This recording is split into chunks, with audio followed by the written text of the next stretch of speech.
impossível falarmos em redução da jornada de trabalho, ou falarmos em escala 6x1, sem permearmos nessa construção uma análise sobre relação patriarcal, racista, LGBTfóbica, que coloca em escalas cada vez mais precárias, desumanas, corpos que são marcados para viverem em questões, muitas vezes em cenários, muitas vezes indignos. As minhas colegas, ao usarem a tribuna, falaram, e eu quero reforçar, a jornada de trabalho exaustiva, a escala 6x1, tem um grande impacto negativo, majoritariamente, na vida das mulheres que são mãe, na vida das mulheres que um dia não significa folgar, mas significa cuidar da casa, cuidar dos filhos, tentar uma vaga no posto de saúde. Este um dia não existe para a mulher trabalhadora. Ela não descansa nesse um dia. Ela não tem 6 dias de trabalho e no um dia ela coloca as pernas para cima, dorme até meio-dia, acorda, tem a comida na mesa. Muito pelo contrário. Esse um dia é uma tentativa desesperada de organizar uma vida em apenas um dia, porque durante todos os outros 6 dias ela sequer teve tempo de olhar questões básicas. As mães dizem para mim nas ruas, desde o primeiro dia em que eu estou nas ruas: deputada, eu não vejo os meus filhos. Eu chego, estão dormindo, eu saio, já foram, eu saio, ainda não acordaram. E aí nós vamos olhar para a população negra, que é quem está majoritariamente nos postos de trabalho mais precarizado. A comunidade LGBTQIA+, que também se encontra nos postos de trabalhos mais precarizados. São aquelas que são mais afetadas por uma escala desumana que não permite que você tenha vida. E aí, ok, nós temos que ter responsabilidade e fazer um debate ancorado e calcado pelo setor econômico. E ninguém nunca fez essa discussão à revalia do setor econômico. Nós não somos leviana, nós não somos ingênua. Nós fizemos isso olhando exatamente para as questões econômicas. Mas o que eu quero dizer é que aqueles que miram e apontam contra a redução da jornada de trabalho não fazem isso porque estão preocupados com a economia. Fazem isso porque odeiam ver um país que luta pela dignidade das mulheres, da população negra, da comunidade LGBTQIA+, que olha com respeito à classe trabalhadora e diz: estas pessoas também são gentes dignas de uma condição de vida melhor do que essa que foram submetidas desde a invasão destas terras, desde a colonização.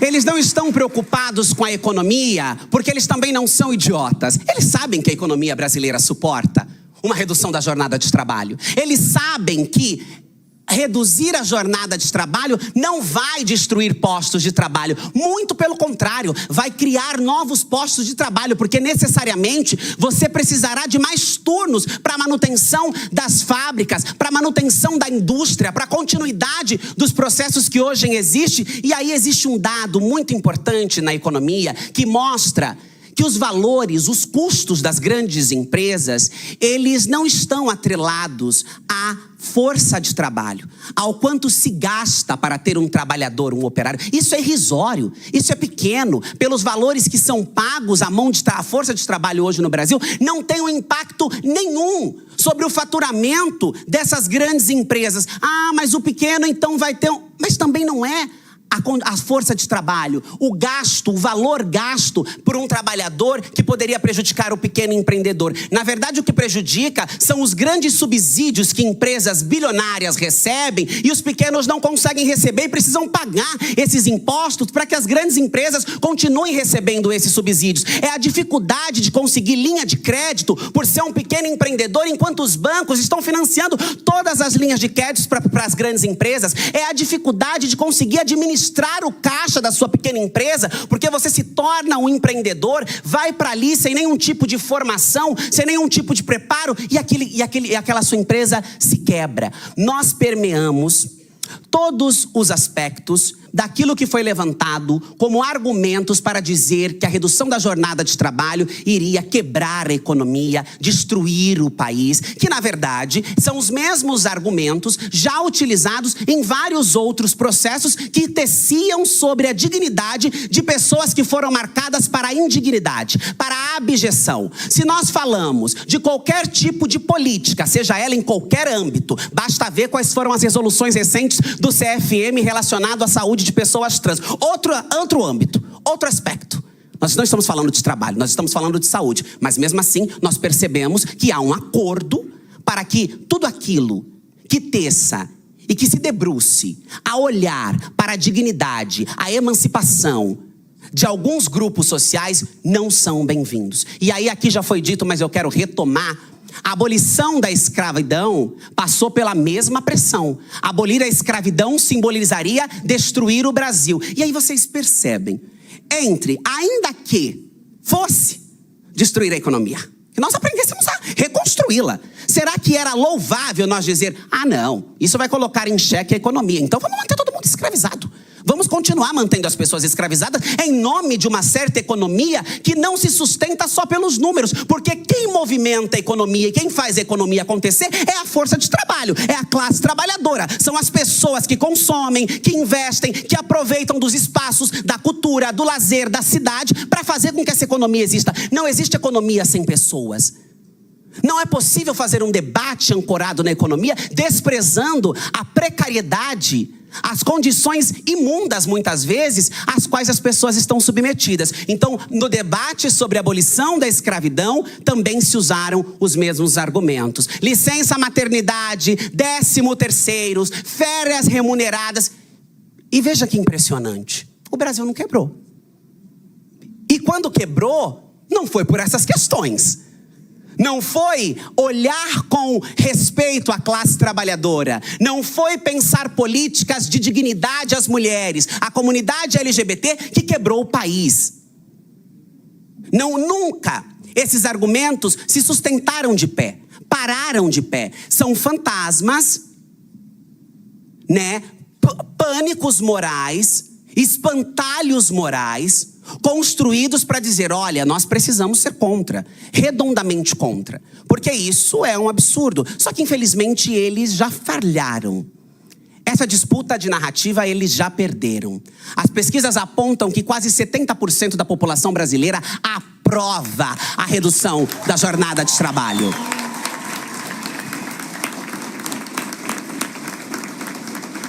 Os dados apontam que a juventude, e vejam que impressionante, a juventude que sempre foi tratada com desdém. Eu abro, querida, obrigada, já foi. A juventude que sempre foi tratada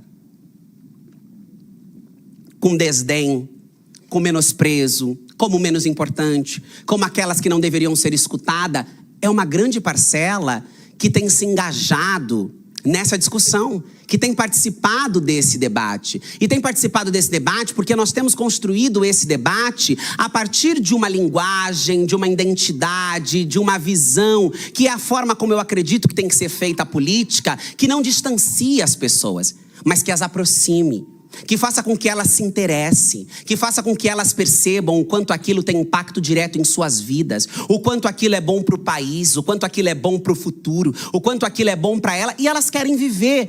Você dizia sobre a dificuldade de conseguir mão de obra para trabalhar, acho que você citou a China, acho que foi isso, mas aqui no Brasil, nós também já temos dados que apontam que, por exemplo, nos supermercados, nessa semana que passou, nós instalamos a subcomissão da 6x1 na Câmara dos Deputados, na Comissão do Trabalho. Eu vou presidir uma subcomissão dentro da Comissão do Trabalho que vai debater a escala 6x1, fazendo mais ou menos isso que a gente está fazendo. Vamos ter alguns eixos, mas também vamos ter caravanas que vai rodar o país inteiro, debatendo com as pessoas, com a classe trabalhadora, nas casas legislativas, esse tema com as pessoas. E alguns dos deputados que estavam lá, que não eram do nosso campo, que não eram progressistas, mas estavam lá porque nós achamos importante tê-los ali e eram representantes do comércio, dizia, deputada, nós estamos com uma dificuldade gigantesca. Não tem ninguém querendo trabalhar no mercado.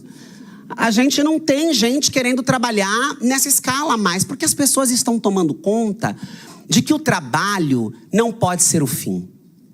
De que elas merecem, de que elas podem e de que o Estado e a sociedade têm condições de promover e ofertar uma vida além do trabalho, como é o nome que origina todo esse movimento. As pessoas querem ter direito a viver, as pessoas querem acessar a cultura, as pessoas querem ter direito a construir uma carreira profissional, a se profissionalizarem em outras áreas. Ninguém mais quer morrer trabalhando, como acontece ainda hoje em alguns postos de trabalho, em algumas fábricas. A redução da jornada de trabalho, ela vai ter também, além de todos esses elementos positivos que nós já trouxemos aqui, injetar mais dinheiro na economia, porque quando você tem mais tempo de folga, quando você tem um ciclo virtuoso, eu disse isso na sala da ministra Gleice, e foi ótimo concatenar os pensamentos dessa maneira, porque nós conseguimos avançar. Eu disse, ministra, nós temos um ciclo virtuoso acontecendo no Brasil.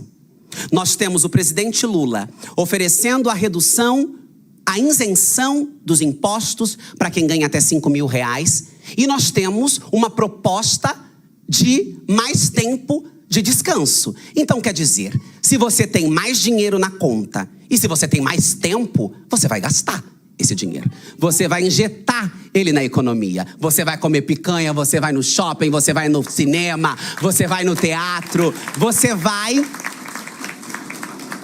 fazer com que a economia seja aquecida, fazer com que isso tenha de retorno para a economia. Você vai ter aumento dos postos de trabalho, o que garante, então, uma diminuição dos trabalhadores que estão vivendo na informalidade, porque quando as empresas precisam contratar mais, elas automaticamente ajudam a retirar da informalidade uma gama de trabalhadores, mas mesmo aqueles que estão na informalidade, nós acreditamos que haverá um efeito cascata que conseguirá também dialogar com essa vida precarizada do trabalhador de aplicativo, do trabalhador urbanizado, que também está jogado às mínguas. Esses trabalhadores que não têm banheiro, que não têm comida, que são ultra explorados por esses aplicativos, que também precisam ser contemplados numa disputa, numa discussão sobre jornadas de trabalho, sobre direitos trabalhistas. Mas além de todos esses benefícios que nós já falamos aqui, nós também teremos um benefício para o Estado brasileiro, que com certeza irá diminuir a quantidade de ocorrências previdenciárias movidas por trabalhadores exaustos, que adoecem, que se machucam, que têm burnout, que têm uma série de problemas psicológicos e psiquiátricos por conta da exaustão nos postos de trabalho. Nós vamos ter uma diminuição dessas intercorrências, o que automaticamente ajudará a aumentar a nossa produtividade.